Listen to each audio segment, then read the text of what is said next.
En un país como este, que se entienda que hay migrantes que están aquí de forma forzada. Hay migrantes que nunca planificaron, ni siquiera soñaron con el sueño americano. Simplemente decidieron por su seguridad y la de su familia dejar su país. En ese momento del 2015, aplicar por asilo, lo único que yo veía era, yo no puedo regresar a mi país y eso no puede ser.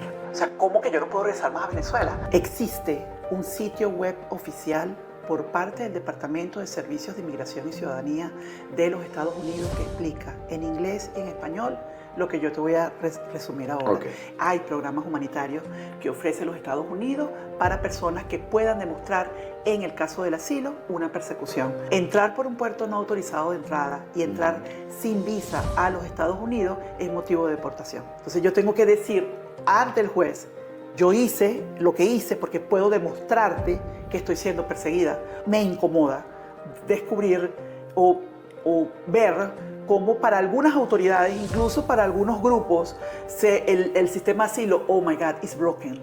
Y tú dices, ok, una persona que tiene, como yo, 8 años esperando por su entrevista de asilo y que una persona diga, oh, este sistema está... Esto no funciona. De verdad, oh, wow, descubriste el agua tibia. Las 5 categorías que protege este país son perseguido por tu religión, perseguido por tu raza, perseguido por tu nacionalidad, perseguido por tu opinión política o perseguido por pertenecer a un grupo social específico. Cuéntame un poco quién es VIA. ¿Qué es VIA? VIA es... ¿Cómo la presentarías? Yo la presento como una organización de base comunitaria que está formada en su mayoría por migrantes venezolanos convencidos de dar de regreso al país de acogida y dar de regreso a la comunidad y estar conectados con su país a pesar de la distancia. Vía es una niña de casi 8 años que ha demostrado con constancia y coherencia que sí se puede ayudar desde la acción, más que la palabra. Voy a hacer, vamos a planificar, vamos a tener este proyecto y esto no. Es hacer y ya luego entrar en lo que es el aspecto burocrático. Esa parte nosotros, yo creo que por ser precisamente parte de la comunidad, por ser precisamente migrantes forzados, buscadores de asilo, entendemos desde nuestra propia experiencia personal qué es lo que de pronto cuando tú lo ves tú dirías, oye, si a mí me tocara de pronto esta parte burocrática yo me la saltaría, porque conozco desde nuestra propia experiencia cuáles son las necesidades, dónde están las necesidades y cuál es eso que puede directamente llegarle para solventar al menos en ese momento esa necesidad. En lugar de, bueno, vamos a planificar, vamos a ver en un futuro no muy cercano, vamos a hacer paso 1, 2, 3, 4, sino accionar y ya luego desde la acción empezar a empoderar genuina y verdaderamente a la comunidad. Y VIA representa eso. VIA representa un movimiento de migrantes, en su mayoría buscadores de asilo, que saben desde su propia experiencia qué es lo que se siente, aparte del proceso migratorio, que ya es otro tema larguísimo, qué es lo que se siente estar en esa posición y que desde tu posición te ha ayudado a salir adelante y bueno, eso regarlo para que se convierta pues desde tu propio ejemplo haciendo en una cadena que permita de alguna manera y genuinamente empoderar a la comunidad, informar a la comunidad y por supuesto mostrarle esa empatía y ese respeto que se requiere sobre todo en procesos emocionales que se puede transcurrir cuando eres un migrante forzado buscando seguridad en otro país. O sea, dicho en palabras fácil para que todo el mundo lo entienda, ustedes son una asociación no profit. Una organización Correcto. sin fines de lucro, correcto. Sin fines de lucros, y brindan un servicio de apoyo a la gente en busca de asilo. Correcto. ¿Correcto? Para que simplifiquemos. Quiero que la gente entienda muy bien a lo que ustedes... Entonces, ¿qué es realmente lo que brindan ustedes? Hay diferentes programas. La intención no es crear algo que ya puede existir y que sabemos que funciona bien. Por ejemplo, VIA conecta mucho con organizaciones que ya existen, que conocen y trabajan con buscadores de asilo, no ahorita, cuando el tema es trending, no ahorita, no desde hace 2 años para acá, desde hace muchísimos años. VIA es joven, tiene 8 años, pero conocemos organizaciones que tienen 20, 30, 40 años trabajando con buscadores de asilo y conocen desde hace tiempo lo que significa, no solamente en los Estados Unidos, sino lo que significa ser una persona que busca protección humanitaria en la región, en líneas generales, porque son conversiones internacionales, ¿correcto? Entonces, esto nos permite, de alguna manera, poder apoyar específicamente a esa comunidad, porque no necesariamente el asilo es la figura que te protege cuando estás buscando protección humanitaria, disculpa la redundancia. Hay diferentes figuras que ofrece los Estados Unidos y VIA se ha enfocado en orientar en ese sentido, referir si es necesario, pero referir desde el conocimiento, no referir por referir desde el conocimiento, es decir, sabiendo que ese lugar donde te voy a mandar pueden brindarte la ayuda que tú necesitas en el caso específico que necesitas. No referir por referir, no porque yo escuché y sé que hay ayuda, sino que ya sabemos que ese lugar puede ser de asistencia para ti. Y están otros programas como es el apoyo emocional, que nunca lo hemos dejado a un lado, que estamos muy conscientes de la necesidad de un espacio de apoyo y contención emocional, porque ese es otro tema que es muy importante, que VIA cubre desde el principio, que es generar conciencia en lo que implica en un país como este que se entienda que hay migrantes que están aquí de forma forzada. En el buen sentido de la palabra, hay migrantes que nunca planificaron ni siquiera soñaron con el sueño americano. Simplemente decidieron por su seguridad y la de su familia dejar su país. Y ese proceso, que se dice muy corto para que la gente entienda, puede ser sumamente complejo en la parte de atrás, y es la parte del apoyo emocional que nosotros siempre buscamos cubrir en cada una de las actividades que VIA corre desde el año 2016. Eso creo que es muy bonito y además creo que es un elemento diferencial, ¿no? Con otras asociaciones. Sí, total. Es un punto a favor. Es una marca es una marca que hace la diferencia, porque de nuevo nadie nos los contó, lo vivimos, todavía lo vivimos. Porque tú llegaste aquí, ¿cómo llegaste? Cuando llegué acá fue en marzo del 2015 y llegué con la conciencia de que iba a regresar a mi país. Llegué con un libreto y un guión en mi cabeza genuino, honesto, real, de que esto era, yo venía para acá a ver a mi esposo y a mi hijo que ya tenían un tiempo acá y que bueno, nada, o sea, regresábamos a Venezuela porque como éramos ciudadanos comprometidos, hoy en día les gusta llamarlos activistas, pero es un tema un poco politizado, yo prefiero llamarme ciudadana comprometida, entendíamos desde nuestra participación en nuestro país que esto en cualquier momento debía acabar y debía mejorar. Entonces ese cassette yo me lo creía y me lo creía de verdad. Me lo creía porque yo participaba, me lo creía porque yo estaba allí y yo sabía lo que yo estaba haciendo. Por eso ese viaje de aquel marzo del año 2015, cuando yo dejo Venezuela, yo no la dejé sabiendo que la estaba dejando. Yo dije, ya vengo. Y lo dije, ya vengo, con lo que tú te puedas imaginar más genuino en tu cabeza, Anthony. O sea, nadie bajó conmigo al aeropuerto, solo mi padrino de bodas. Yo le dije a mi familia, no se preocupen, ya regresamos, o sea, cuando mucho 3 meses y volvemos, por favor, esto tiene que cambiar en Venezuela, esto no se puede soportar por mucho tiempo. Y bueno, nada, cuando caí en cuenta, pero pasaron muchísimos meses y en ese tratar uno siempre de echar el cuento y resumirlo para hacerlo sencillo, tú omites muchas cosas que son reales también, que mucha gente se puede identificar, que es que dónde estoy, qué está pasando, por qué esto me está pasando a mí. Y por eso es que yo, a pesar de que entré en marzo del 2015 a los Estados Unidos, yo me convierto en buscador de asilo casi un año después, en febrero del 2016, y ese tiempo no era informándome, no era precisamente buscando un buen abogado, no era precisamente lo que yo hago ahorita, informar a las personas cuáles son los procesos, qué es lo que debes hacer, bla, bla, bla, ve este video, ve este otro, no. Era entendiendo y pasando mi propio proceso de que, wow, no puede ser, me tengo que quedar. De verdad, mi única alternativa, yo calificaba para un asilo, al menos por lo que me comentaban abogados que me conocían en ese momento y que escuchaban y sabían de mí. Pero para mí, en ese momento del 2015, aplicar por asilo, lo único que yo veía era, yo no puedo regresar a mi país y eso no puede ser.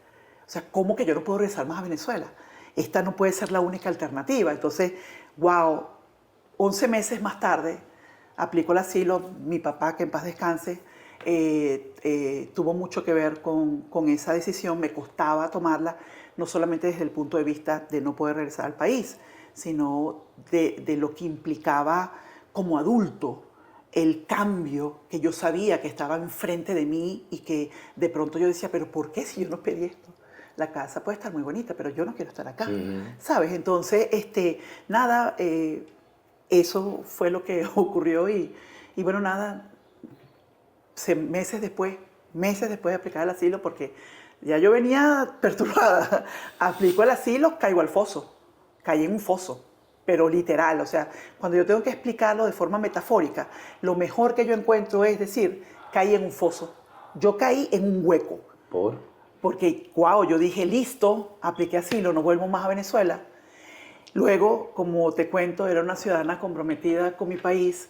Yo sentía que estaba traicionando a todas las personas que yo sabía todavía estaban en Venezuela, que de alguna manera veían en mí esa persona que no, vamos porque Niurka va, o vamos porque Niurka nos dijo, y claro que sí, esto no es justo, y tenemos que hacer porque nuestra voz cuenta, y de pronto Niurka ya no está. Niurka se quedó en los Estados Unidos. ¿Sabes? Eso para mí era como yo lo digo. O sea, yo no decía que yo apliqué el asilo al principio. ¿Qué? No, eso es una traición, traicioné.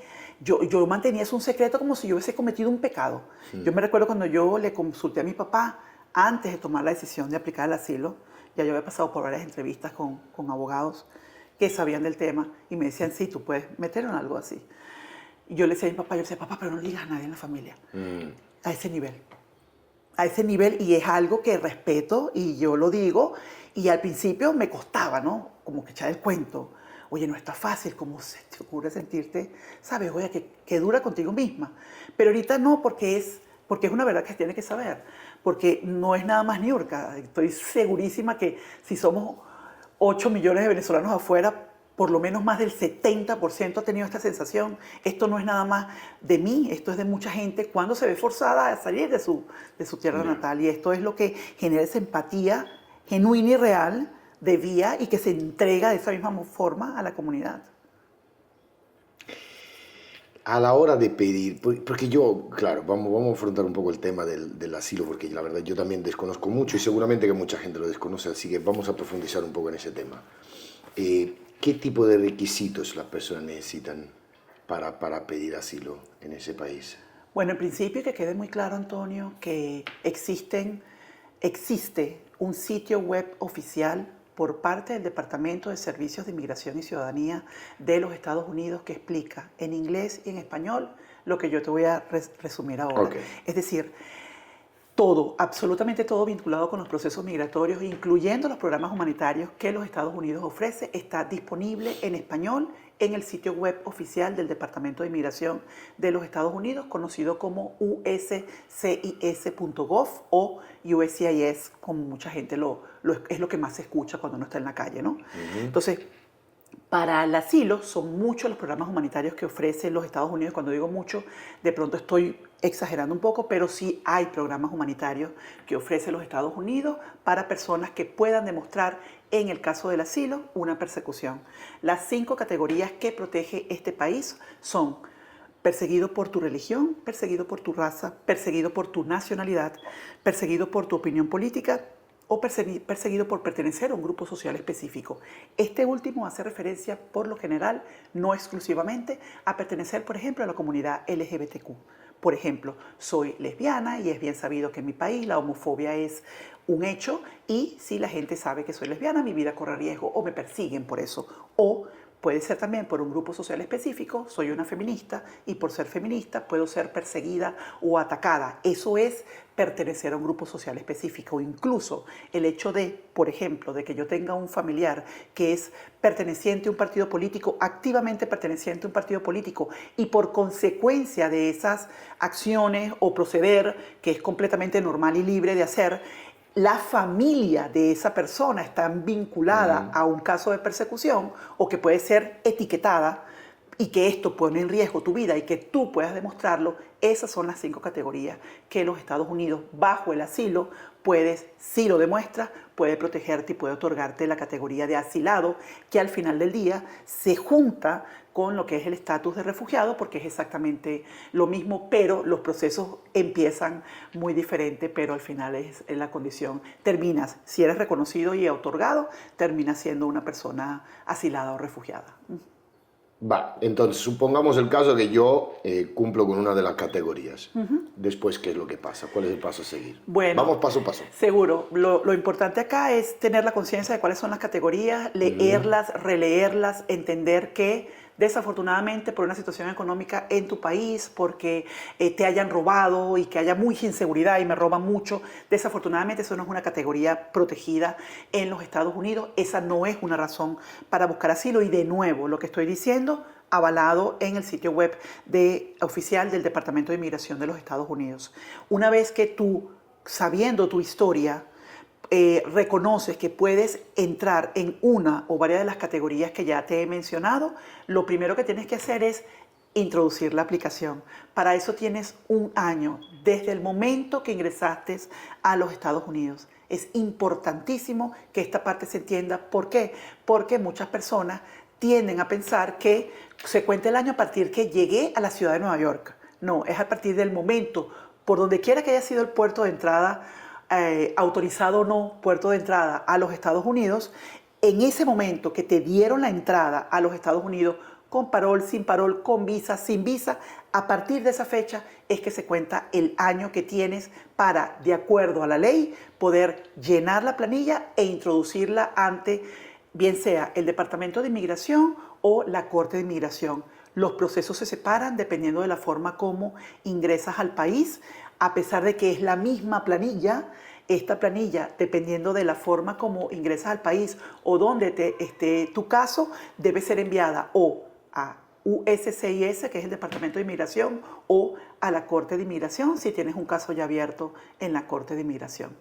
¿Qué diferencia hay de segundo de donde entras? O sea, no entiendo. Esos son dos tipos de asilo. Está el asilo afirmativo y el asilo defensivo. El asilo afirmativo, por lo general, es aquel, para hacerlo súper sencillo, que se hace una vez que tú estás dentro de los Estados Unidos e ingresaste a los Estados Unidos con visa, con un permiso, con una visa. O con un permiso, puede ser también con un permiso, no necesariamente con una visa. Y luego te quedaste más. Y luego, una vez dentro de los Estados Unidos, por alguna razón, algunas circunstancias cambiaron en tu país, algo pasó que tú dices, voy a pedir protección humanitaria. Y bueno, en ese momento tu proceso pasa directo. Una vez que llenas tu planilla, tú lo envías a la Oficina de Asilo del Departamento de Servicios de Inmigración y Ciudadanía, que es USCIS. Si yo ingreso por un puerto no autorizado de entrada o autorizado de entrada, pero sin visa, a través de la frontera, por ejemplo, a los Estados Unidos, y me permiten la entrada porque ahora pasé mi entrevista de miedo creíble, o porque cuando hablé con el oficial y le manifesté claramente que venía aquí a pedir protección internacional, él me dio la oportunidad. Entonces, en ese momento, cuando yo entro a los Estados Unidos, la teoría dice, y aclaro la teoría para cubrir un poco mis espaldas, la teoría dice que en ese momento mi caso es enviado a una corte de inmigración y allí el asilo se convierte en asilo defensivo. Es decir, cuando yo llene mi planilla, porque igual tengo que llenarla, en lugar de enviarla como un asilo afirmativo, no es un asilo afirmativo, lo envío como un asilo defensivo, directamente a la corte de inmigración donde mi caso ha sido referido. Voy directo ante un juez a defender mi caso de asilo y justificar, eso es un poco la narrativa que utilizamos cuando estamos dando nuestras orientaciones, y justificar por qué hicimos lo que hicimos. ¿Qué hice? ¿Qué hicimos lo que hicimos? ¿A qué te refieres? Bueno, entrar por un puerto no autorizado de entrada y entrar sin visa a los Estados Unidos es motivo de deportación. Entonces yo tengo que decir ante el juez, yo hice lo que hice porque puedo demostrarte que estoy siendo perseguida, o puedo demostrarte que si regreso a mi país de origen voy a ser perseguida. Si no es asilo, puedo demostrar una tortura. Si no es tortura, puedo demostrar un diferimiento de deportación. Pero todos esos procesos los tengo que defender ante un juez de inmigración. ¡Wow! ¿Y después de esto qué es lo que pasa? ¿Después de aplicarlo? Wow, después de aplicarlo, entras en... Pues claro, dijimos, o sea, yo entro, una vez que entro, declaro que por donde he entrado, ¿no? Básicamente, qué tipo de me van a dar, ¿no? Si es ¿cómo era la palabra? ¿Directo o indirecto? Afirmativo defensivo. Afirmativo defensivo, perdón. Y después de esto... Y es importante... Es que es complicada, la cosa. Y sí, y quiero hacerte, y me disculpas, Antonio, no, quiero no, hacerte la aclaratoria. Nadie define quién es afirmativo defensivo. Eso lo sabes tú, porque tú Correcto. sabes dónde está tu caso. Correcto, sí. ¿Ves? Entonces es como la parte teórica que uno Sí. debe tener conciencia, Sí. pero no es que alguien te va a decir, oh, tú eres un caso afirmativo, vente por acá. Tú sabes, una vez que llenas la planilla, ¿dónde está tu caso? No, yo no tengo caso. Yo llegué con mi visa y una vez estando acá me di cuenta que yo no podía regresar a Venezuela, por ejemplo. O entonces yo envío mi solicitud al Departamento de Inmigración porque es que yo no tengo ningún caso abierto con inmigración. Yo no tengo ningún proceso de deportación abierto, que es lo que ocurre cuando ingresamos por la frontera. Realmente el caso es un proceso de deportación abierto. Por eso es que uno va ante el juez a pedir el diferimiento o la cancelación de ese proceso de deportación porque yo tengo pruebas para demostrarte que yo estoy siendo perseguida. Entonces, una vez que introduces el asilo, para ponerlo más plano, ¿verdad? Y que lo introduzcas en el lugar que tú sabes que te corresponde, porque solo tú sabes dónde está tu caso, si es que tienes un caso, ¿correcto? En ese momento entras en el sistema largo y burocrático y para muchos se enteraron hace 2 años que era un sistema broken, que es la parte sarcástica que te reconozco que personalmente, estoy hablando ya como persona, como migrante buscadora de asilo, migrante forzada buscadora de asilo, me incomoda descubrir o ver cómo para algunas autoridades, incluso para algunos grupos, el sistema de asilo, oh my God, is broken. Y tú dices, ok, una persona que tiene, como yo, 8 años esperando por su entrevista de asilo y que una persona diga, oh, este sistema está... Esto no funciona. Hace 2 años tú dices, de verdad, oh, wow, descubriste el agua tibia. Entonces, el punto mío, para no desviarme, discúlpame, porque es que hacía falta mencionarlo. No, está bien. El punto mío acá está en que una vez que ya introduces tu caso de asilo, a donde quiera entidad haya sido, entras en este sistema que implica la espera. La espera por ser llamado para tu entrevista. La teoría dice, y me vuelvo a cubrir con la de la teoría, porque una cosa es el librito y otra cosa es la vida real. Por supuesto. La teoría dice que a partir del año 2018, con la administración pasada en este país, el orden de llamar cambió. Esto para los asilos enviados al Departamento de Inmigración, siendo que los últimos entrados van a ser los primeros salidos. Es decir, yo apliqué por asilo en el año, para ponértelo ya como un ejemplo, yo apliqué al asilo en febrero del año 2016. Sí. Conocidos, compañeros, amigos cercanos, hermanos muy cercanos a mi vida y a la organización, introdujeron el asilo en el año 2018, 2019. Fueron llamados, gracias a Dios, aprobados, mucho primero que yo. ¿Por qué? Porque cambió el orden de la cola, al menos para los asilos afirmativos, en donde último entrado, primero salido. Los que estamos en la cola antes de ese cambio del año 2018, quedamos como una especie, mucha gente lo dice, yo sé que lo dicen porque repiten, pero no se entiende el concepto, pero es real. Quedamos en una especie de limbo. Los casos están en un limbo en donde yo imagino, por estar mi carpeta allí, yo imagino que de forma random, aleatoria, a ver, el caso de Niurka Meléndez, sí, febrero del 2016, vamos a llamarlos. Digo yo, porque de lo contrario es algo así como, 8 años y 4 meses esperando por mi entrevista de asilo me permite a mí, me da el permiso de especular en base a, wow, y viendo personas que han aplicado después que yo, siendo llamadas y gracias a Dios en muchísimos casos otorgadas en su caso, y tú dices, no, sí, esta ley, esta regla, eso no es una ley, es una regla, esta regla se está aplicando, pero caracha, mi caso está quedando aún más atrás, ¿no? Entonces, entras en ese sistema burocrático, y disculpa que me fui, pero yo creo que hacía falta la aclaratoria, ¿verdad, Antonio? Entras en este sistema en donde entras en una espera que desespera. En el caso de los asilos defensivos, aun cuando hay citas para el año 2030, hay una cita, hay un conocimiento. Que tú me digas a mí, Antonio, Niurka, el lunes 30 de julio del 2027, ya yo sé que va a ser el lunes 30 de julio del 2017, por lo menos una fecha, Antonio, que se puede retrasar, que se puede adelantar, pero ya yo sé, 30 de julio del 2017. Pero cuando no tienes ni siquiera una fecha, tú aprendes a vivir, Antonio, en la incertidumbre. Tú aprendes y entiendes la importancia del aquí y el ahora, de hacerlo y entregarlo aquí y ahora, porque es que literal, no es cliché, tú no sabes mañana. Entonces, entrar en este sistema de la parte del asilo afirmativo y de la parte del asilo defensivo, en esta espera, que desespera, es la parte donde las personas tienen que, sin duda, seguir informándose y empoderándose para que la incertidumbre no te lleve a ese proceso emocional que de pronto puede achantarte, diríamos en Venezuela, que es como ponerte hacia atrás, ¿no? Un poco. Entonces, pero cuando lo entiendes y estás claro, o sea, ya tú estás claro qué es, cómo funciona esto, cuánto tiempo va a tardar, qué es el tiempo que pueda quizás estar un poco tarde. Ya yo estoy claro, no puedo controlarlo, ya yo estoy clara. ¿Ves? Entonces, eso de alguna manera te genera eso que te permite continuar hacia adelante. De lo contrario, ¿cuánto tiempo podemos estar quejándonos de esto? La idea es seguir hacia adelante empoderados y bien informados. Esto es como es, nosotros no lo podemos cambiar. Y bueno, nada, entras en el sistema 150 días después de haber recibido la notificación de haber aplicado a tu asilo. Ese es otro proceso importante, de saber solo cuando recibes la notificación de que recibieron tu formulario de asilo lleno.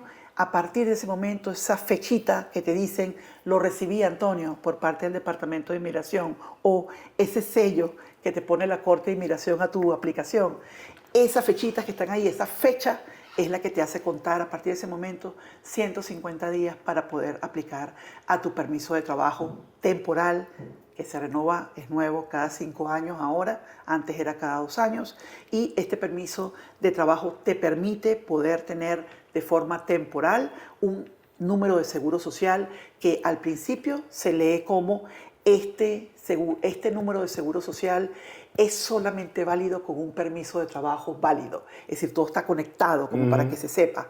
Esto es un pending y la ley dice que tienes derecho a esto, pero esto está en pending. Esto no es permanente para ti.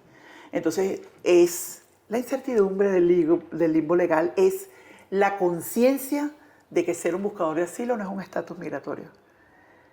La conciencia de mientras estás en ese proceso, tienes que estar como clarito de todo lo que viene para que no te frustres, porque es fácil como seres humanos que nos corre sangre por las venas, frustrarse muy, muy rápido con todo esto que tú dices, Dios. No, claro, a ver, son situaciones no fáciles. Para la gente que ya está aquí, ya lo sabrá seguramente.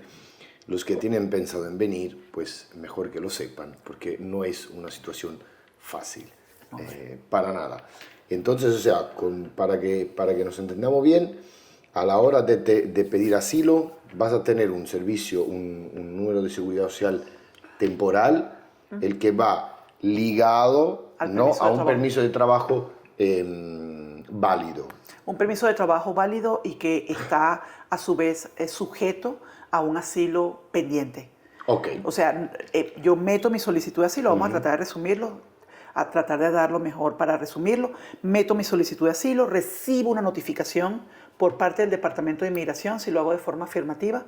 Este Departamento de Inmigración, un par de semanas después de haber metido mi solicitud de asilo, me envía una notificación diciéndome, Niurka, recibí tu aplicación, no te lo estoy otorgando, te estoy dando una nota, lo recibí y a partir de esa fecha yo empiezo a contar 150 días para poder meter un permiso de trabajo bajo una solicitud de asilo pendiente. Entonces, por eso es que la categoría de mi permiso de trabajo es C08, que significa asilo pendiente. Esta niña está en un proceso de asilo pendiente, está esperando por un asilo. Entonces, este asilo, hasta octubre del año pasado, este permiso de trabajo basado en asilo pendiente, hasta octubre del año pasado, era válido por 2 años. Cada 2 años, bajo un asilo pendiente, si no te habían llamado todavía a tu entrevista, usted renovaba su permiso de trabajo. Desde octubre del 2023 hasta la fecha, estos permisos de trabajo bajo asilo pendiente te van a durar 5 años. ¿Qué puede parar este proceso del reloj, que llaman el reloj de asilo, de esperar esos 150 días? Que te llamen para tu entrevista de asilo y que tú puedas demostrar en tu entrevista de asilo, tengo una persecución válida, me van a aprobar el asilo, ya no más renovar permiso de trabajo. Obviamente me van ahora a dar un permiso de trabajo por ser una asilada que va a durar 1 año o un poquito más, porque es el tiempo que ya luego dura ser o pedir la residencia permanente bajo el concepto de asilo, de asilada, de persona refugiada.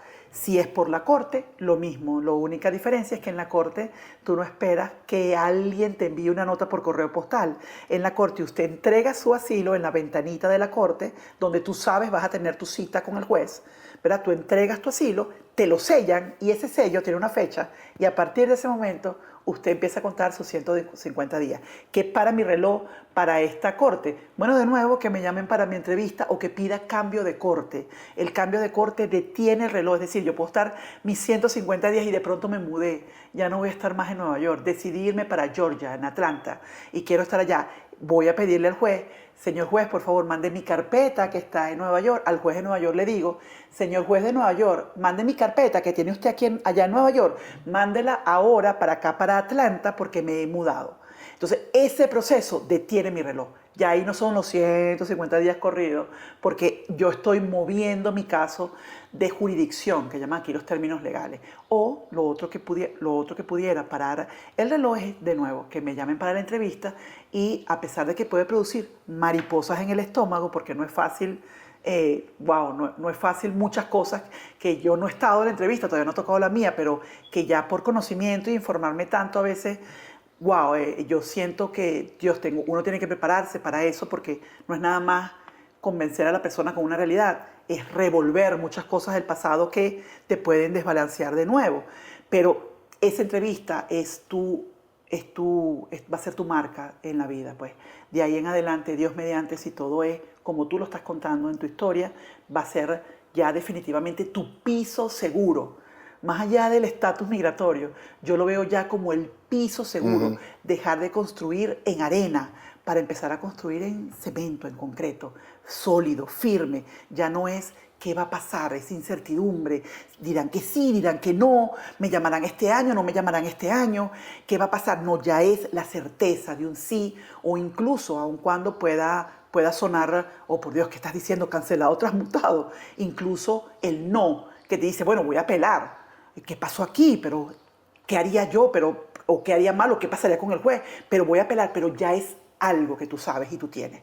Porque la incertidumbre, yo te lo digo por experiencia, la incertidumbre es... Sí, sí. Desgasta. Desgasta. Mucho. Gracias por decirlo tal cual. Sí, sí, no, pero me imagino, o sea, desgasta y sí. Porque además tu caso es bien raro, vamos, tú ayudas a personas a obtener asilo. Seguramente personas que han llegado después que tú ya tienen asilo y tú todavía estás ahí esperando. No, ¿Cómo? Te entiendo, Antonio, te entiendo desde el punto de vista así como, sabes, de humano a humano, Claro. migrante a migrante, te entiendo tu comentario. Primero nosotros guiamos a las personas, ¿sabes? Aquí siempre lo decimos, Antonio, yo creo que es bueno que si se pudiera sacar, se saca. Pero aquí, ¿quién te asegure, Antonio?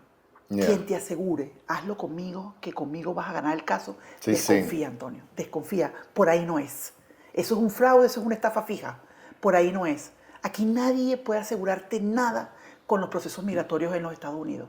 Hay una discreción y una autonomía total que uno, en mi caso como venezolana, la veo y digo, wow, a pesar de que es duro, por Dios, yo estoy en ese paquete, a pesar de que es duro, yo digo, wow, porque esa es la independencia de las instituciones que en los países normales debería existir. Como claro, yo no estoy acostumbrada porque estoy de Venezuela y eso no existe, es lo que diga, en este caso, el régimen criminal y sus cómplices. Aquí no, aquí es, el presidente podrá decir lo que quiera, pero las políticas migratorias son estas. Entonces, bajo esa premisa, entenderlo, pero entenderlo y creértelo, porque es verdad. Que nadie se te acerque, un notario, un paralegal, un preparador de documentos, un voluntario que ayuda a llenar planillas, un abogado que dice que es experto, que te diga, hazlo conmigo, porque conmigo vas a ganar el caso. Desconfía, inmediatamente. Ellos te pueden sugerir y te dicen, ¿sabes qué? Vamos a resaltar esto de tu historia. ¿Sabes qué? Vamos a meter estas pruebas, que esto te va a ayudar más, porque tienen la experiencia, pero de allá que lo vas a ganar, oye, vas a crear una falsa expectativa ante un mundo que es un sistema inmenso, discrecional y completamente autónomo. Entonces, sí genera frustración, para tu comentario, discúlpame Antonio, sí genera frustración, como no te voy a decir que no me corre sangre por la vena, sí genera frustración, pero al mismo tiempo hay tanto conocimiento que es como, o sea, es como es, yo no lo puedo cambiar. yo hago mi parte y entender lo que mi abogada en su momento me dijo cuando supo de Vía en el año 2016. Niurka, tú estás clara que nada de lo que estás haciendo o vas a hacer con Vía te ayuda en tu caso de asilo. Y yo le dije, abogada, usted está clara que nada de lo que hago por Vía lo hago con la intención de poder ganar mi caso de asilo. Y de ahí no se habló más del tema. Me encanta. Me encanta y te felicito, la verdad, porque es un propósito muy bueno y te felicito. Gracias, Antonio. ¿Crees que un buen abogado ayude a la hora de... O sea, ¿cuánto incide, mejor dicho? ¿Cuánto incide? Sí. Wow, influye muchísimo. Pero un verdadero abogado experimentado, aquí es muy importante que se comprenda y se vea al abogado como vemos a los doctores, Antonio. Tú sabes que el doctor, por más que seas como un amigo, el doctor lo tiene que saber todo. De lo contrario, ¿cómo te ayuda? Exactamente igual pasa con el abogado o la abogada. Y entender que al igual que en el campo médico, en el campo de la salud, si yo soy doctora, no implica que yo soy gastro u otorrino. Correcto. U oftalmólogo. Es decir, yo soy doctora, pero tú me llegas a mí con un padecimiento de los ojos, yo te digo, disculpa, ve a un oftalmólogo. Exactamente igual pasa con los abogados. Yo puedo ser muy abogada y conozco muy bien las leyes de inmigración de los Estados Unidos, pero no soy experta en asilo. Cuidado. Yo soy muy abogada y sé de asilo, pero no soy experta yendo a litigar en la Corte de Inmigración. Cuidado. No, si yo justo te hago esta pregunta porque hay algunos incluso que son muy famosos como abogados, pero claro, es que ¿a qué se dedican de verdad esta gente? Porque hay lo que tú dices, parece que no se lo saben todo. Claro. Y yo la verdad siempre he desconfiado de lo sábelo todo. Eso es una categoría que hay que tener mucho cuidado. Pero esto en general, en la vida en general. Lo sábelo todo es una categoría que hay que tener mucho cuidado. Y tú sabes que, Antonio, cuando estás informado muy poco, y como decimos, esto ya es muy venezolanismo, muy poco te meten gato por liebre, Antonio, cuando estás informado. No, claro. No importa que tu mundo... Pero el problema es que la gente que llega no está informada. Exactamente. Por eso mismo hay que informar. Entonces, hacerles conocer o divulgar como información, Antonio, Correcto.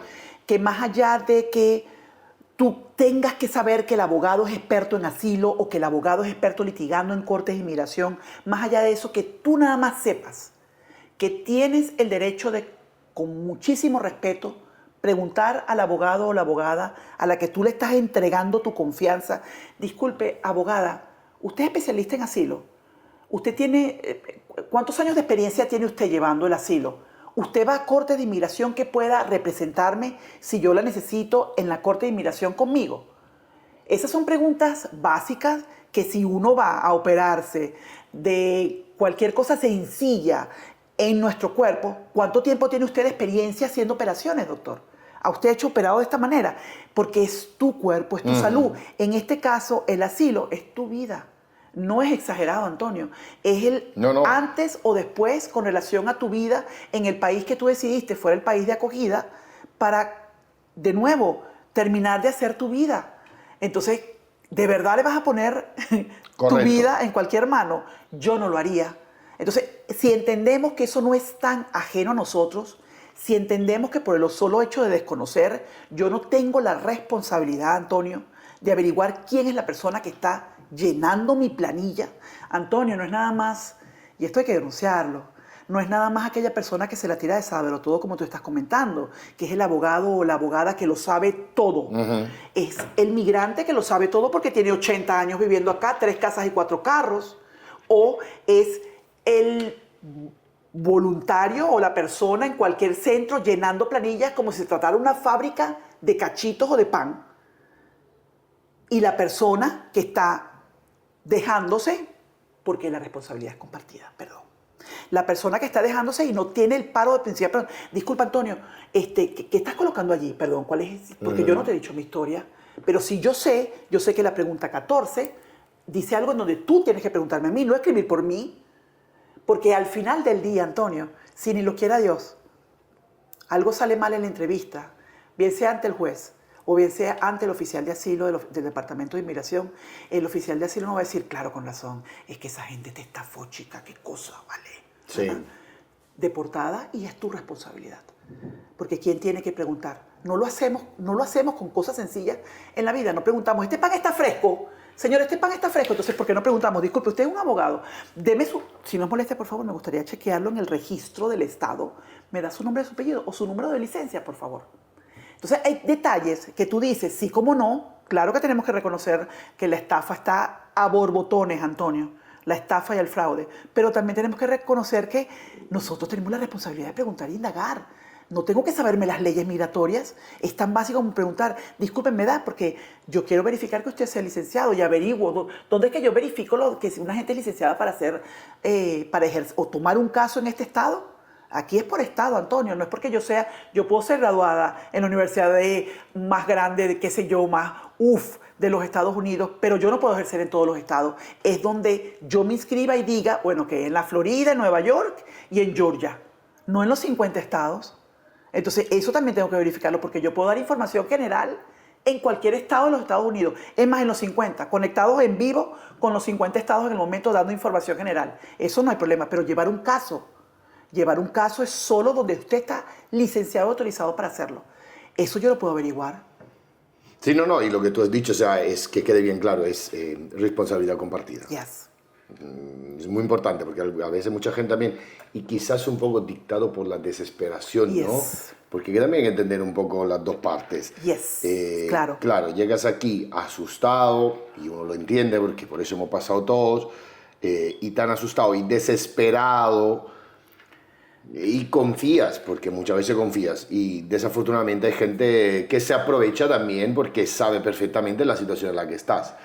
Entonces, pues se aprovechan también. No, y la cadena es grandísima, Antonio. Ese desespero y ese aprovechamiento viene desde el mismo momento en que aceptan venirse por estos viajes tan peligrosos en donde no existe terreno, en donde tú puedas pasar sin tener que pedir permiso a las mafias que controlan ese terreno para que tú puedas pasar. Entonces es una cadena desinformativa que empieza muchísimo antes de llegar a la frontera de los Estados Unidos y reconocer humildemente, no reconocer para que tú, Antonio, te equivocaste, te dejaste, cómo se te ocurre, no para juzgar, sino reconocer ya con todos estos traumas pasados de la gente genuina que está realmente escapando, con todos estos traumas pasados, que no se trataba nada más de superar los peligros y llegar a la frontera, sino que ahora te toca otro camino más de 1500 techos de cristal, porque no se ven, pero están allí, Cierto. que tú dices, en serio, y te lo digo, todos estos pasos de tráfico no son gratuitos,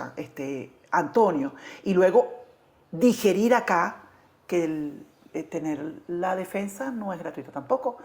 El Estado no te la pone. Y claro que sí existen, al menos en el Estado de Nueva York, que es donde vivo y conozco, existen abogados pro bono, palabra latín para ser gratuito. Pero encontrar un abogado pro bono, Antonio, yo creo que yo primero me saco el loto de Nueva York. Es difícil. Porque, o sea, para tu caso, te refieres que para tu caso tú no tienes abogado, no tienes derecho a un abogado. No. Entonces, si yo tengo que pedir asilo, cualquier cosa necesito tú te pedir. encargas de buscar tu abogado. Yo necesito un abogado y lo tengo que pagar. Y tú tienes o bien pagarlo o buscar dentro de las organizaciones sin fines de lucro que tienen abogados acreditados, buscar qué abogado puede representarte. A veces es cuestión de, mira, no tengo tiempo, no tengo cita, Vale. son nada más 5... el staff es de 5 abogados especializados todos, pero hay 1000 personas pidiendo ser atendidos por estos 5 abogados. No, claro, porque yo me imagino Wow. una persona que llega, si yo llego sin documentación, sin papeles, no tengo nada y no puedo trabajar, ¿cómo voy a pedir, sabes o no? Y si sin abogado, o sea, es como es una contradicción. Eso, Antonio, es que ese es el común dicho de todas las personas que se acercan a nosotros. Y es algo que no está en nuestras manos, es algo que no podemos cambiar, es el aquí y el ahora en los Estados Unidos. Si usted no tiene un abogado, es bueno que se sepa, o una abogada, que los Estados Unidos no le provee de servicios de abogados. No te lo provee, tú tienes que buscarlo. Tienes que buscarlo. Vale, ¿ustedes tienen alguna persona que pueda ayudar Nosotros a encontrar abogado? Nosotros en vías referimos a organizaciones Ok. que conocemos, que son serias, que incluso son tan responsables y serias de decirte, Antonio, no puedo atenderte. Tengo muchos casos, no puedo atender tu caso. O, mira, Antonio, te recomiendo, vete esta información, porque no puede faltar a la cita, con o sin abogado, usted no puede faltar a las citas. Otra cuestión en los Estados Unidos. Con o sin abogado, tu proceso va hacia adelante. No es que no tenía abogado, señor juez, por eso es que yo no vine a la cita. Eso aquí no existe.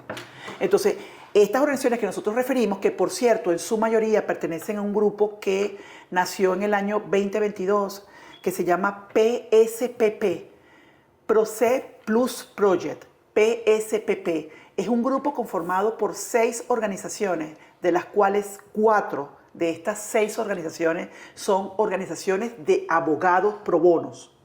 Y 2 de esas 6 organizaciones son organizaciones de base comunitarias en las cuales está VIA, en donde estas organizaciones de abogados dijeron, VIA, apoyamos sus orientaciones y presentaciones comunitarias, nos gustan, queremos que trabajen con nosotros. Imagínate el nivel, ¿no? Muy bien. Entonces nosotros lo que hacemos es que los referimos con esto, juntos generamos material, Antonio, material que no te lo digo por decir, porque nosotros no generamos, no monetizamos en YouTube, no monetizamos en Instagram, o sea, queremos informar a las personas, generamos material audiovisual que te permite, si lo ves, informarte y facultarte para estar preparado para autorrepresentarte, que por cierto es otra figura que existe en los Estados Unidos. La representación pro se existe en los Estados Unidos. Usted llega ante el juez y le dice, señor juez, yo no tengo abogado, pero yo me vengo a representar a mí mismo. Estás súper informado de tu caso, sabes cómo te tienes que comportar ante una audiencia. Hemos creado, por lo menos, Antonio, por memoria, por lo menos 3 videos que te dicen cómo son las audiencias preliminares, cómo tienes que hacer si estás sin un juez, qué tienes que decir, al menos lo general. Porque, de nuevo, las hormiguitas y las mariposas en el estómago no te las vamos a garantizar que se te van a quitar. Por Dios, es el momento, no, claro. Tienes que demostrarte, ¿no? Pero que conozca la información, caracha, por más que uno tenga nervios o una exposición en el liceo, tú dices, yo tengo nervios porque a mí me da nervios siempre hablar enfrente de la gente. Y bueno, está la profesora, que esa profesora cúnchale, vale. Pero si yo sé el tema, mire, señor, para que alguien... Entonces, es exactamente igual. Claro, es un caso de vida que te puede revolver muchas cosas, pero es un grupo en el cual nosotros nos hemos establecido también y que un abogado tan responsable, abogados y abogadas, abogados que trabajan con paralegales, abogados que están tan mindful, tan conscientes de que no son suficientes y precisamente por estar tan conscientes generan material que te permita, Antonio, tienes que prepararte porque tú tienes que ir a esa cita. Entonces, bajo esa premisa, se entiende más el proceso, Antonio, y se entiende que si bien es cierto, no te estoy diciendo que pares de buscar abogado, no quiero que digas, oh, no es que Niurka dijo que era difícil, no busquemos abogado. No, yo quiero que tengas la realidad del piso, ¿ves? Para que cuando después vayas no digas, tú me dijiste que llamara, que ahí me iban a atender. Yo te estoy diciendo, llama, y estos son los escenarios que te pueden ocurrir. No te pueden atender, no te pueden dar la cita, o si te dan la cita, te la dan dentro de 6 meses. Y a veces el tiempo no juega a nuestro favor para esperar ese tiempo. Te estoy diciendo, esto es lo que está ocurriendo. Puedes ir en paralelo en tu búsqueda, que te absorbe mucho de tu paciencia. Tienes que tener mucha perseverancia, tienes que estar preparado al no continuo, al yo te llamo, no me llames, a este tipo de cosas, pero al mismo tiempo ve informándote, por favor. Porque de nuevo, no puedes dejar de ir a tu cita. Antonio, si tú faltas a una cita, tienes orden de deportación. Si tú faltas a una cita ante un juez de inmigración, usted tiene su proceso de deportación, que es proceso, no orden, pasa a orden de deportación. Y para que usted pida que ese caso sea reabierto, usted ahora ya no es que va a ser una opción, usted va a necesitar un abogado a juro, porque faltaste a tu cita, porque de pronto no tenías abogado, porque de pronto no estabas informado y no sabías que sin abogado puedes ir, y ya luego lo que te viene es una orden de deportación, cierran tu caso, mandan la orden, que puede ser persuadida con un buen abogado de inmigración que te que litigue junto contigo allí, pero allí ya no es una opción tener el abogado, allí tienes que tenerlo, porque ya tienes una orden de deportación. Entonces, de nuevo, los Estados Unidos no provee servicios de abogados o abogadas pro bono o gratuitos, no viene con el paquete de la Corte de Inmigración. Y segundo, en los Estados Unidos, con o sin abogado, tu proceso de inmigración no se detiene. Tercero, bajo ninguna circunstancia, por favor, faltes a ninguna cita, ni con la Policía de Inmigración, que es ICE, ni con la Corte de Inmigración, que va bajo el Departamento de Justicia, porque ambas conducen a que tu proceso de deportación, que está en hold, porque tú tienes hasta un año para demostrar una persecución, se convierta en un 2x3, en una orden de deportación. Y allí, en ese punto, créeme que sí vas a necesitar a un representante legal. Ve muy bien la aclaración, te agradezco mucho, A tu orden. porque sí, porque creo que es un muy buen punto a favor y que la gente lo entienda bien, porque yo también lo desconocía y Sí. creo que es muy importante que lo Yes. recalquemos. Aproximativamente, ¿cuánto puede costar un abogado para que te ayude en este proceso? Dame, ¿Un permíteme un ratito. aprox tú crees Wow, que me podrías dar? no, quiero dar o sea, de lo que hemos escuchado, sin que esto Ujú. sea, ni pretenda ser un punto de referencia, por favor, no, Sí, pero sí. eso, mira, nosotros hemos escuchado casos de personas que han invertido desde nuestro punto de vista mal gastado, con preparadores de documentos, notarios y paralegales, hasta $1.500 para llenar una planilla. Perdón, algo que si tú te informas, usted guarda esos $1.500, Puedes hacerlo tú mismo. guardas, ahorras ese dinero para pagar a un abogado que te represente ante una corte de inmigración o ante una apelación o ante un proceso difícil al momento de estar frente al oficial o al juez y tener tu caso, ¿correcto? Entonces, eso por la medida pequeña, Diosito, en lo que se llama llenar una planilla, que de nuevo, yo insisto y me disculpas, Antonio, eso a lo que, si se informa bien, lo puede hacer usted, ahórrese ese dinero responsablemente, ahórrese ese dinero porque lo tienes que tener ahorrado para luego pagar una representación legal. Y lo que implica una corte 5.000, $15.000, entre $5.000 a $15.000, dependiendo del tipo de abogado. Es un proceso fuerte, es un proceso grande y complicado, es un proceso que requiere de expertos que te orienten. Cierto.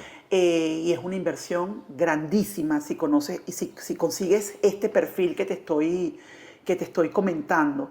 Pero conocemos muchos casos de gente muy empoderada que sola ha ganado sus casos. De nuevo, el asilo es tu historia de persecución por las 5 categorías que mencionamos al principio.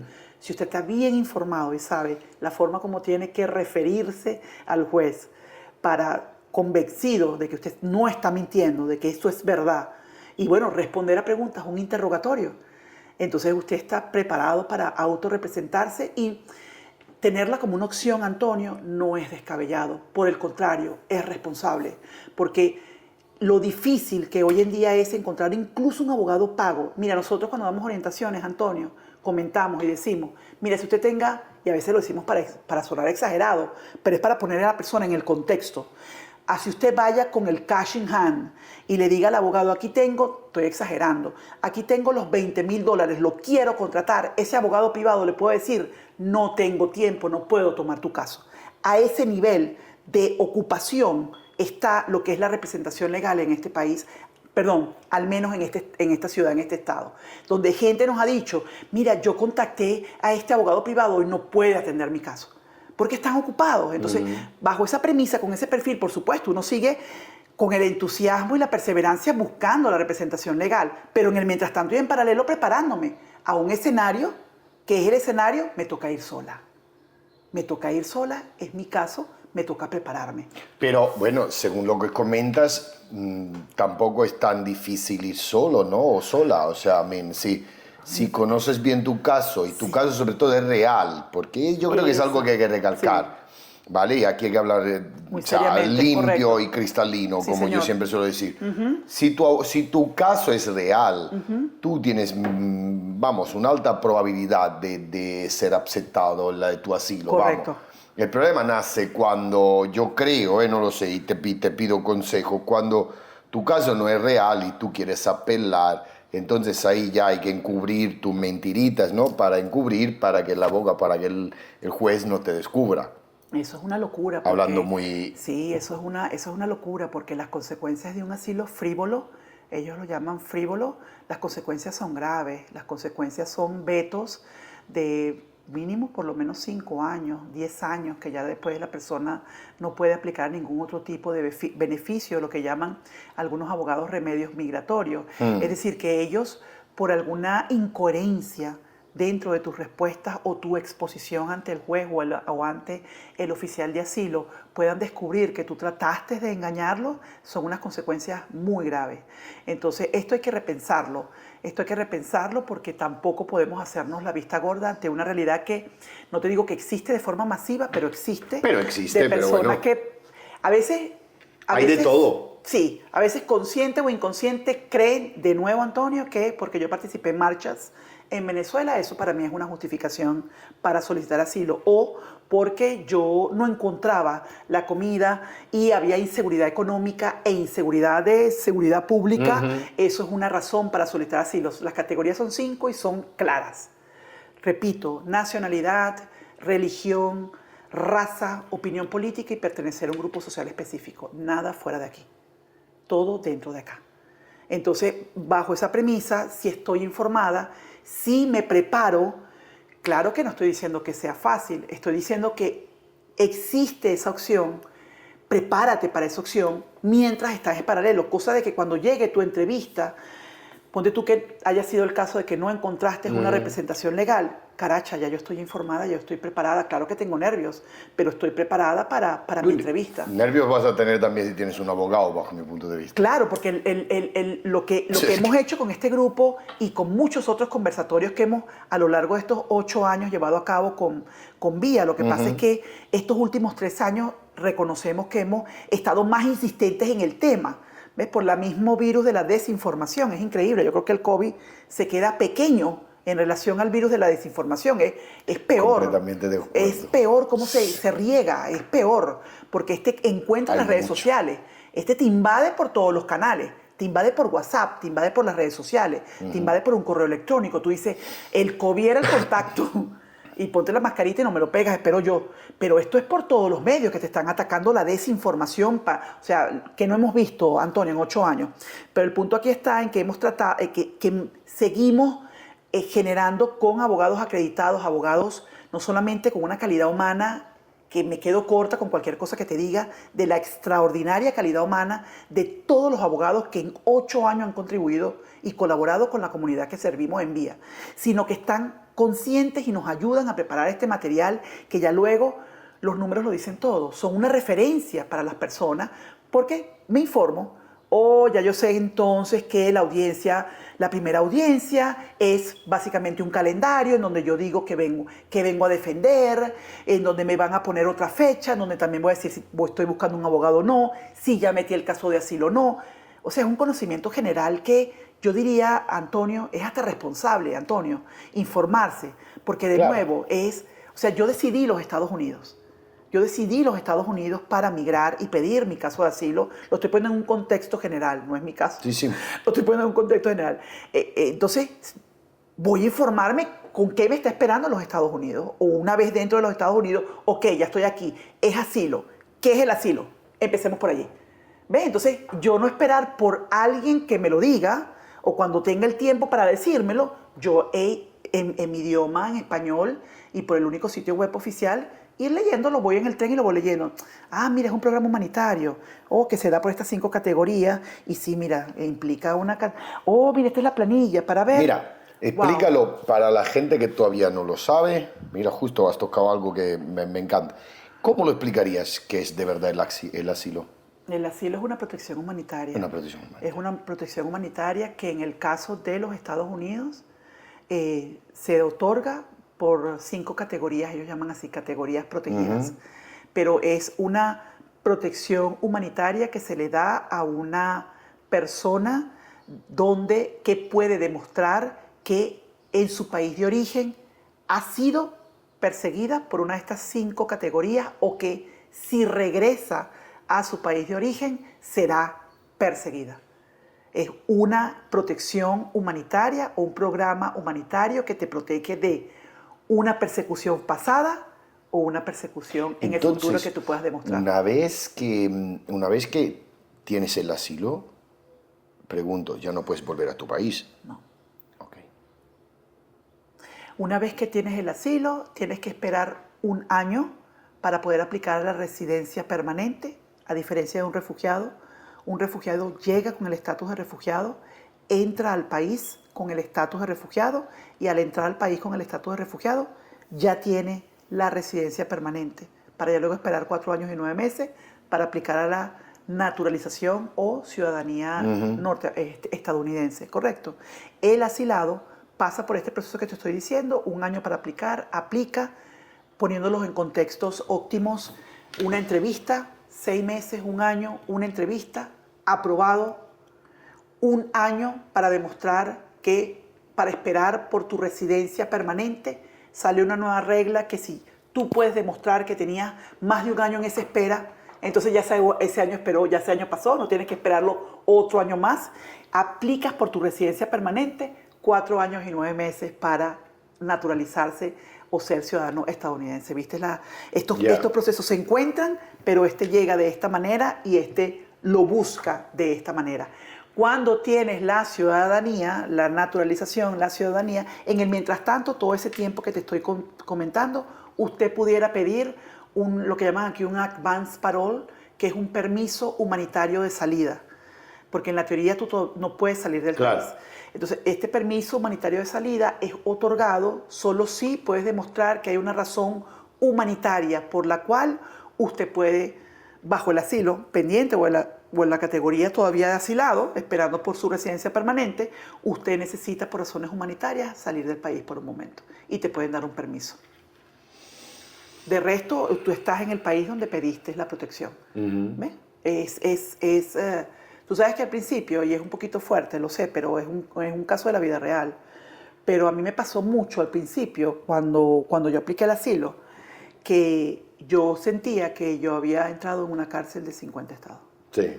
Y ya luego cuando yo conocí un poquito más, a través muchísimo del trabajo con Vía, que sabía que incluso viajar por avión internamente dentro del país, mientras no llegaba el permiso de trabajo o estas identificaciones con foto, mi pasaporte venezolano ya se había vencido, no tenemos embajada ni servicios consulares en los Estados Unidos desde diciembre del 2018, y todas estas cosas que ponen aún más mi nacionalidad venezolana, el migrante venezolano, en una categoría diferente al resto de los migrantes, por esos pequeños detalles, ¿correcto?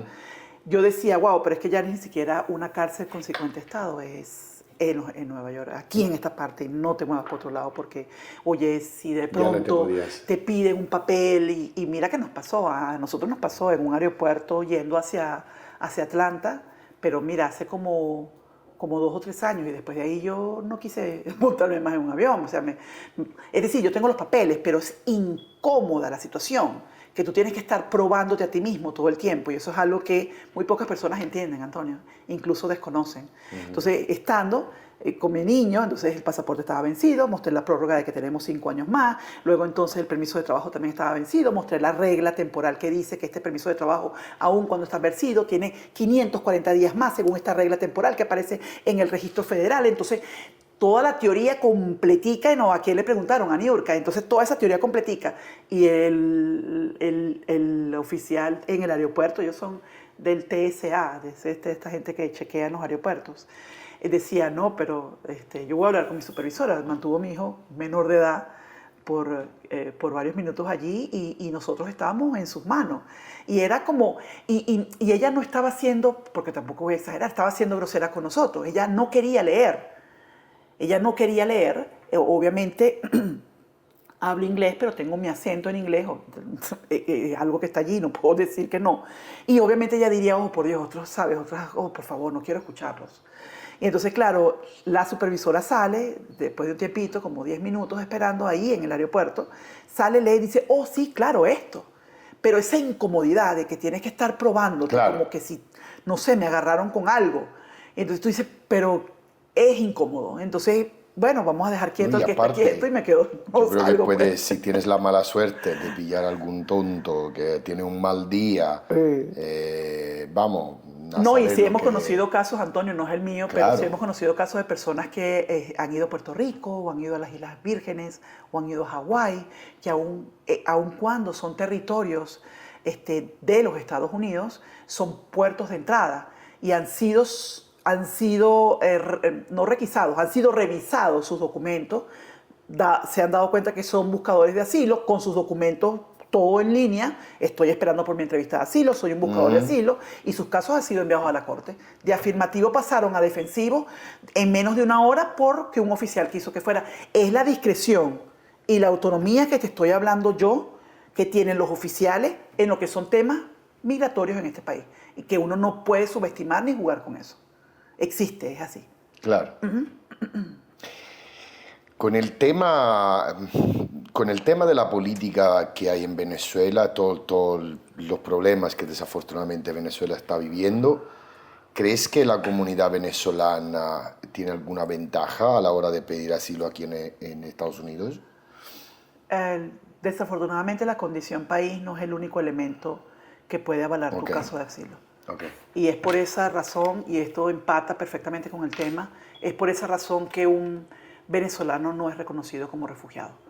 Un venezolano en cualquier parte del mundo, no solamente en los Estados Unidos, tiene que probar su caso para poder tener el estatus de asilado, que al final del camino se convierte en refugio. Entonces, como no hay una guerra convencional, y esto es lo que dicen las convenciones internacionales de hace por lo menos más de 40, 50 años, más. Como no hay una guerra convencional, como en otros países, donde Venezuela es el segundo, por ejemplo, entonces no somos reconocidos como refugiados, y cada venezolano en cualquier parte del mundo que quiera solicitar protección humanitaria tiene que mostrar su caso en particular ante las autoridades migratorias. No existe el reconocimiento de refugiado. La condición del país no es el único aval que tú tienes. Tú tienes que meter tu historia personal basado en una condición adicional que el país pueda, que el país pueda probar a través de lo que está ocurriendo, pero no, o sea, Venezuela no, lo que ocurre en Venezuela solo no es una razón para... Solo, así que tú digas, no, lo que pasa es que crisis humanitaria compleja, no hay sistema de salud, no nos garantizan el sistema de educación, el sistema de salud, hay esta cuestión económica, está esta situación de que no hay esa independencia a la hora de yo ir a comprar mis productos, sino que tengo que esperar por el régimen criminal que me mande una caja de comida para yo, este tipo de cosas. Eso no es razón, eso no es una condición para solicitar protección humanitaria, al menos en los Estados Unidos. Vale. Una pregunta que te hice al principio cuando todavía no estábamos, y me gustaría que fueras lo más sincera posible. ¿Qué opinas de este acanimiento, ¿no?, que hay en contra de los inmigrantes venezolanos en el último periodo acá en Estados Unidos? Hay como, no sé, como algo en contra. ¿Por qué? ¿Qué opinas? No, lo que pasa es que de pronto, si utilizamos la palabra en contra de los migrantes, quizás nos predispone. Y eso no ayuda no solamente en la respuesta, sino en la misma sensación de uno como migrante, ¿no?, y como venezolana. Yo tenía mucho miedo cuando yo veía en las noticias en Bogotá, por ejemplo, cuando una alcaldesa en Bogotá se refería de la forma tan xenofóbica y despectiva y discriminativa hacia el migrante venezolano en Bogotá, en Colombia, sabiendo y teniendo la conciencia que después de Turquía, Colombia es el segundo país del mundo con más refugiados, porque somos más de 2 millones de venezolanos en su territorio. Eso es una realidad que puedes buscar en los reportes de las Naciones Unidas. Pero escuchar su discurso cuando para mí en aquel momento era lejano, porque yo estaba en los Estados Unidos, ¿correcto? Y yo escuchaba que un alcalde en Bogotá decía esto sobre los venezolanos, o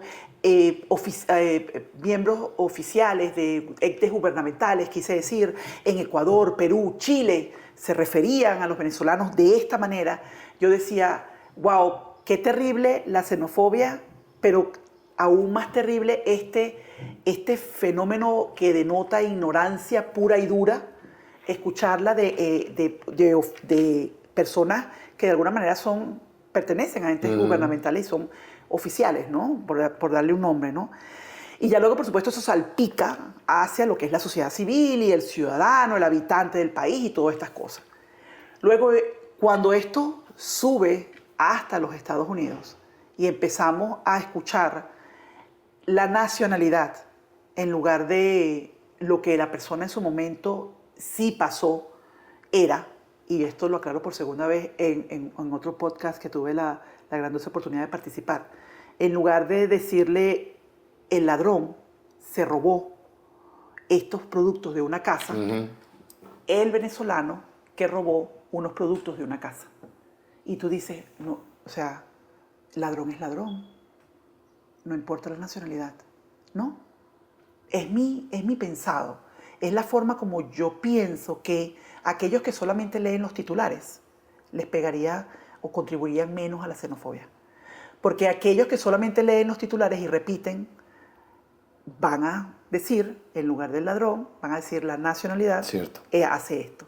Entonces, es una ignorancia que incomoda, es una ignorancia que frustra, porque es una ignorancia que, no sé si tú lo sientes igual, Antonio, ha encontrado sus plataformas en los medios de comunicación. Y tú dices, wow, o sea, en estos días estaba con mi hermana casualmente discutiendo, viendo juntas unos números totales, globales, de migrantes en líneas generales en los Estados Unidos. Y eran más de casi 50 millones de inmigrantes en los Estados Unidos, de los cuales Venezuela representa el número 17 hacia abajo de la población. Y yéndonos más adentro, en ese artículo, de esa entonces población inmensa, el 3% de los migrantes que pueden votar cuando hay aquí elecciones representa la nacionalidad venezolana. Tú dices, ¿de verdad Venezuela? ¿En serio? Entonces, no estoy salvando la parte, no estoy justificando, estoy completamente de acuerdo y así lo sacamos en un comunicado el día 13 de febrero a través de las redes sociales y en nuestro sitio web en Vía, en donde lo recuerdo claramente porque mi papá nos ayudó muchísimo con ese comunicado, en donde fuimos bien enfáticos y bien claros diciendo, aquel que viola la ley tiene que caerle todo el peso de la ley. Eso es aquí y en la China. Eso no es porque yo estoy en los Estados Unidos. Eso es aquí y en cualquier parte del mundo. Usted viene a transgredir la ley, usted tiene que pagar las consecuencias de sus actos. Lo que me incomoda, y aclaro, porque insisto, el que viene con el cassette, el mindset que llaman las personas locales, de yo hacía lo que me daba la gana y quiero venir aquí a seguir continuando haciendo lo que me da la gana, disculpa, pero conocemos, por lo menos mi experiencia como venezolana, que eso puede ocurrir en Venezuela y se normaliza y se deja así. Pero hay otros países como los Estados Unidos en donde usted falta una ley, usted va a pagar las consecuencias y estamos completa y absolutamente de acuerdo con eso. De la misma forma, estoy completa y absolutamente en desacuerdo en que se coloque una nacionalidad en lugar de una persona. Me explico de nuevo. Sí. No es la nacionalidad X, es el ladrón, es el asesino, es la persona que está actuando mal. Y creo que has usado un término correcto, es ignorancia. Y es que yo, vamos, la verdad, te he hecho la pregunta para escucharlo, porque es verdad, estoy completamente de acuerdo. Es cuestión de ignorancia. O sea, yo a veces he hablado, me he encontrado en conversaciones con gente que es suramericana también, es latina, yo qué sé, ahí está mismo colombianos, o ¿sabes o no? Peruanos, y hablando de Venezuela. Y esto te lo voy a decir con todo el cariño del mundo, brother, de que antes hablaban de los peruanos, antes hablaban de los colombianos, antes hablaban de los italianos. Porque el que discrimina no es simplemente una persona ignorante. Y al día de mañana, en vez de hablar de los venezolanos, hablará de los chinos. Porque es que el problema no es la nacionalidad, el problema es su ignorancia. Así que yo personalmente hago un apelo a todas las personas que tienen dos dedos de frente, antes de hablar cualquier cosa, que por favor activar el cerebro. Porque muchas veces no está activo. No, lo que y pasa hablan es que... por hablar y repiten cosas que han escuchado. Porque es verdad, por eso digo, tu cerebro no está activo, no está on. Sí, exacto. Y si leemos un poco, si vemos de nuevo, más allá de los titulares y más allá de lo que en algunos medios de comunicación quieren dirigirnos hacia una narrativa, entonces bajo esa premisa es un poquito del cuestionamiento, ¿no? Y de nuevo, no se trata de la nacionalidad, se trata de la persona que si viene a obrar mal, claro que tiene que caerle todo el peso de la ley, tiene que caerle todo el instructivo completico. Mire, esto aquí funciona así, por favor, ¿ok? Pero, de nuevo, evitemos la nacionalidad porque la ignorancia y es como libre, es como muy libre, lo que tú dices, es como un círculo, ¿no? Entonces, donde nadie está exento de caer en este tipo de opiniones que a veces a mí me dan pena ajena, ¿no? Y lo que tú dices de grupos de inmigrantes es precisamente porque en algunos casos, gracias a Dios que son algunos casos, lo que pasa es que a veces hacen mucho ruido, pero en algunos casos estas personas se consideran como por categorías. Entonces, yo soy migrante igual que tú, pero yo hablo inglés y tú no hablas inglés, entonces yo soy más que tú. Yo soy migrante igual que tú, pero yo tengo papeles y tú no tienes papeles, entonces yo soy más que tú. Yo soy migrante, pero yo tengo residencia permanente y tú no, y tú dices, pero bueno, muchacho, tú eres migrante igual que yo. Vamos a buscar de la forma como sea posible estar tranquilos y en paz en la comunidad y es decir, cuando una persona lee, yo no estoy diciendo más nada, cuando una persona lee y está preparada, muy pocas veces cae en este tipo de faltas de respeto y en este tipo de ignorancia que desde mi punto de vista más le hace daño a la persona que a quien le está tirando. ¿Por qué? Porque, de nuevo, denota una ignorancia que cuando yo lo escucho, a veces estoy en el autobús y escucho personas que de pronto dicen, oh, me sacaron del shelter. No, esos migrantes, cuando yo llegué aquí, esa oportunidad se me había dado. No, y yo con 6 años en el shelter, y yo me preguntaba, mientras escuchaba eso, calladita, es evidente que soy un inmigrante, basta con verme para darse cuenta, pero yo calladita, porque yo decía, uno, yo no puedo cambiar esa forma de pensar. 2, no estoy aquí para eso. 3, el nivel de ignorancia me hace pensar a mí que si yo abro la boca, voy a perder el tiempo y me voy a enfermar, soy yo. Pero yo escuchaba y decía, ya va, vamos a prestarle atención a ese comentario.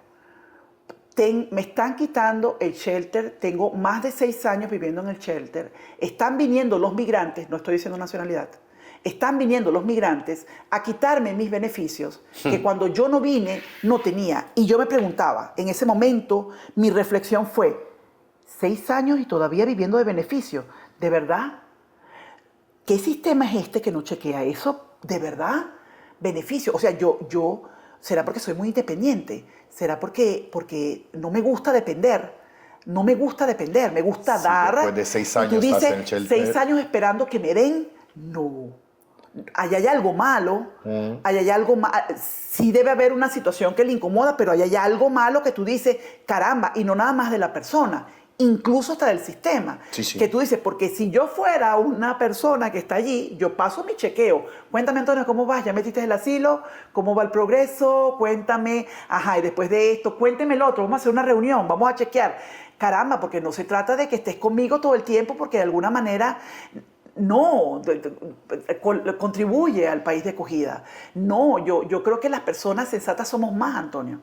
Las personas que queremos realmente contribuir somos muchísimo más. Y cuando decimos contribuir, no es decirle al otro, eres ignorante, es aportar desde nuestras acciones. Y vaya que bien, eso ha sido bien experta haciéndolo. Sí, no, pero por eso, o sea, concuerdo completamente contigo, o sea, hay mucha ignorancia. Y además yo añadiría también egoísmo, porque el hecho de que a ti te ha costado, yo qué sé, 3 años para obtener tus papeles, de parte mía, tú deberías de estar contento que yo lo obtenga en 1 año e incluso ofrecerte ayudarme, porque tú has estado en esa situación. Bueno, sabes lo difícil que es, sabes lo mal que se pasa, y a lo mejor yo, porque en vez de ser colombiano, pues soy, yo qué sé, dominicano, pues estás rezando, te alegras que a mí me vaya mal. Esta es mentalidad de pobre y de ignorante. No, es mucha ignorancia. Sí. Mucha ignorancia. Una pregunta que me llama un poco, tema de estados. ¿Tú crees que hay algún estado donde es más fácil y otros donde es más difícil obtener el asilo? Tú sabes que esa data está disponible para todos, es pública. Hay una universidad que tiene un centro de investigaciones y también está el centro de migraciones, de investigaciones para migraciones. Ellos son la TRAC, es TRAC. Ellos tienen unos gráficos muy interesantes que actualizan, al menos de forma actual, incluso la página web del Departamento de Seguridad Nacional, el Homeland Security. Ellos tienen los casos de asilo defensivos y afirmativos aprobados por Estado. Esto de alguna manera te da una idea, no es determinante, pero te da una idea de cuáles son de pronto, no solamente el Estado, sino las cortes en donde un juez de pronto ha otorgado más casos que en otros. ¿no? De nuevo, no es determinante. Aquí lo verdaderamente determinante es tu caso y tu historia, pero sí existen números publicados por el Departamento de Seguridad Nacional, que es el DHS, el Homeland Security, y está este centro de investigaciones muy serio, muy serio. Ellos tienen muchísimos años, que es el TRAC, que es el TRAC, que ellos están continuamente actualizando, están muy metidos en el tema migratorio, muy metidos en el tema de las aprobaciones y denegaciones de casos de asilo, y muestran en el caso del TRAC, si mi memoria no me falla, demuestran por estado las aprobaciones. En líneas generales, Antonio, la tasa de aprobación es baja. Yo te pudiera decir, porque nosotros estuvimos en la OEA, ahorita en marzo fuimos invitados a una cumbre inaugural de Voces Hispanas y fuimos, gracias a Dios, como organización de base comunitaria, invitados como panelistas. Y para ir a esa nos empapamos muchísimo, ¿no?, de estos reportes sobre todo las Naciones Unidas. Y era interesante ver cómo al final del día, aun cuando sí existen estados, por ejemplo, Nueva York es un estado en donde la tendencia a la aprobación es más alta si la comparas con la Florida. Siempre comparándose con estados es como un juego de ajedrez. Sí. ¿Ves? Depende por donde lo veas, calidoscópico. Depende por donde lo veas, tú dices, pero aquí aprueban más. Pero si vas al global, estamos hablando de un 15% de tasa de aprobación, que si nos vamos a los números duros, fríos, calculadores, de cada 100 personas, 15 son aprobadas. Sigue siendo un número bajo, pero si lo comparamos con otros estados donde hay 7, 8, 10, claro que es más alto. Incluso hubo, creo que fue aquí en Nueva York, de un abogado que seguimos, que nos encanta seguir porque él fue oficial de inmigración. Muchísimos años después se convirtió en abogado para el asilo. Él hablaba del 27%. Creo que esto era como en una corte específico, porque es que los números son así no hay que irse a la ligera, ¿ves? Está una corte que puede tener una tasa de aprobación alta, pero esa corte a su vez pertenece a una jurisdicción que en el total, por el promedio de todo, la tasa sigue moviéndose u oscilando entre esos números que te digo, 10, 15, 20% en total. Pero si nos vamos al general, sí, Antonio, es una tasa muy baja. En líneas generales, no importa la nacionalidad del asilo, no importa la nacionalidad, es demostrar tu persecución. En líneas generales, el asilo tiene tasas muy bajas de aprobación. El asilo es... ¿Y si uno no acepta el asilo, qué es lo que pasa? O sea, si no obtiene el asilo, ¿qué es lo que pasa? Tú tienes todavía un chance de apelar. En el caso del asilo afirmativo, vas a la Corte de Inmigración, y en la Corte de Inmigración tratas de, en el buen sentido de la palabra, de convencer al juez, de defender tu caso ante el juez, porque en el caso del asilo afirmativo, un primer oficial no te lo otorgó. Entonces es como tu primer no. Pero entonces ahí te unes al asilo defensivo, porque pasas de afirmativo a defensivo, pasa tu caso a la corte. Si el juez te dice no, tienes derecho a una apelación. Si en esa apelación te dicen no, vas a la Junta Directiva de Apelaciones, que es la última instancia. Allí tienes que pagar por eso para pedir la reapertura del caso y volver a apelar. Y ya si de ahí te vuelven a decir que no, ya te tienes que ir. En el caso de asilo, te tienes que ir. La teoría dice que no tienes ningún tipo de protección, tu protección fue negada, entonces tú tienes que irte del país. Tú tienes que salir del país, porque tú estás en un diferimiento de deportación, porque tienes un caso pendiente. Y te tienes que ir por ti solito. Claro, eso lo ¿Y si no te tú. vas? Bueno, ya tú quedas viviendo como tú sabes. Como ilegal. Cómo vas a ¿Y si quedar. te paran? Bueno, esas son las ¿Te pueden deportar? Esas son las zozobras, exacto. Si tienes un caso abierto, sí. Si tienes un caso abierto... Claro, sí. y si te cometiste una falla grandísima, esas aguas son muy profundas, realmente es un tema muy, muy delicado, pero existen casos de personas que de pronto todo marcha muy bien, pero cometiste un delito menor, que llaman aquí, o cometiste un delito mayor, y esto hace que tengan que verificar como extranjero, vamos a ver el récord de esta muchacha, mira, pero aquí está esto, y ahí, o sea, estás literalmente hablando expuesto, continuamente expuesto. Y en el caso del asilo defensivo, que es lo que te comentaba, Antonio, como línea, como con información general, entras directo con el juez te puede decir que no, apelo, la apelación me dice que no, Junta Directiva de Apelaciones, y allí de nuevo. El proceso de deportación entra cuando te dan tu primer no. Es fuerte, lo sé. No, y es mucha información, es súper bonito, me encanta. Pero entonces cerramos, ¿vale? Te dejo en paz, pero me gustaría que lanzaras un mensaje a toda la gente que nos sigue, que va a ver este podcast, este episodio, ¿vale? ¿Cómo podemos ayudarles? ¿Cómo les puedes ayudar tú? ¿Cómo les puede ayudar Vía? ¿Vale? Un poco lo que tú quieras a toda esta gente que desafortunadamente llega y no tiene nada. Aun cuando tú puedes sentir que necesitas estar aislado, trata de no aislarte.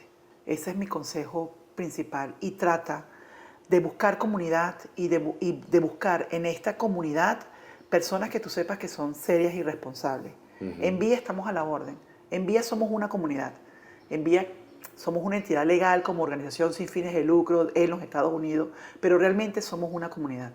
Una comunidad que está allí para decirte aquí estamos. Cuando estés preparado, Antonio, aquí estamos. No es que tienes que venir conmigo y hacer. Estamos aquí, te ofrecemos orientación legal, te ofrecemos un espacio para contención emocional, te ofrecemos estas clases de inglés que adicional a lo que tú puedas encontrar en la ciudad, este espacio es para ti, para estar en comunidad. Porque de alguna manera, Antonio, el aislarnos nos expone más, ¿ves? Nos hace más vulnerables a que cualquiera, con cualquier cosa, venga a pautar lo que tenemos que hacer. Si nos juntamos con las comunidades que sabemos que están genuinamente con intención de ayudar y guiarte, no asesorarte ni dar consejo legal, ayudar, guiarte, asistirte, empezamos a entender que esto es simplemente una red. Esto es simplemente una red en donde yo quiero, en donde nosotros en Vía queremos, y genuinamente lo hemos demostrado en estos casi 8 años, informarte para que ya luego tú te conviertas en ese replicador.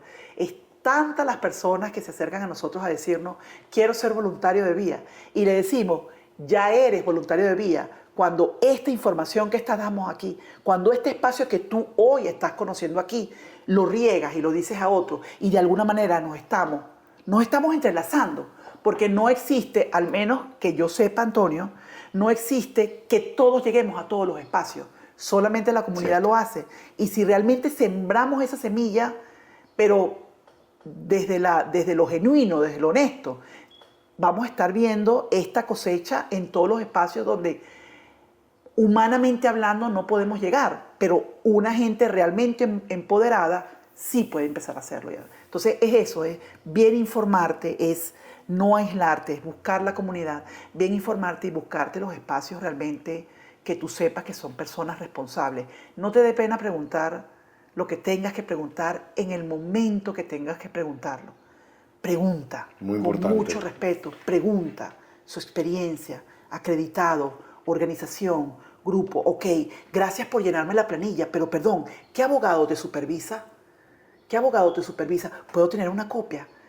Pregunta, no confíes a ciegas, y muy poco de lo que leemos confiamos a ciegas. Siempre estamos, entonces eso, no nos quedemos en los titulares. Y has dicho algo que me gusta mucho, que es pide copia. Pide Sí, copia. claro. De cualquier cosa que tenga, pide copia. Es tu derecho, y no firmes nada sin no tener primero una copia en la mano. Claro, y saber lo que Eso es estás muy haciendo importante. allí. Es tu Porque caso. a mí me ha pasado también como firma y mi copia. Yeah. No, pero no hace falta. ¿Perdón? Como que no hace falta. Pero yo te la estoy pidiendo.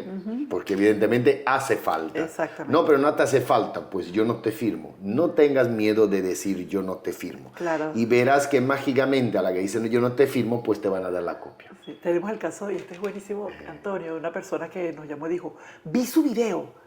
Y cuando vi el video de cómo llenar la planilla de asilo, que el abogado, porque los videos no los hacen abogados, no es Niurka, son abogados. Que el abogado dijo, verifica en la hoja 9, o era la hoja 13. Verifica que la persona que te llenó la planilla tiene que colocar los datos allí, tiene que decir, Claro. yo, fulanito de tal, llené esta planilla. Hay un espacio en la planilla cuando alguien te la llena. Y yo me fui, Niurka, inmediatamente a verificar. Mi planilla no tenía eso lleno. La llamé y le dije, hola, con mucho respeto, pero fíjese, estoy viendo este video, y me dice, entonces, usted no marcó esta parte mía. Tú dices, eso es el detalle. porque al final del día es tu caso, es tu responsabilidad. Y eso es lo que tenemos que tener en cuenta al momento de, wow, entrar en este complejo mundo. Nadie ha dicho lo contrario, Antonio. Este complejo mundo del sistema migratorio en los Estados Unidos, de ser un migrante forzado en los Estados Unidos o en cualquier país del mundo, de pedir protección humanitaria en los Estados Unidos o en cualquier país del mundo. Lo importante aquí es estar bien informado para evitar ser estafado o que me cometan un fraude conmigo. No, siempre digo, la información es poder. Sí. Muchas gracias. A ti, Antonio, por tenerme. Dios te bendiga.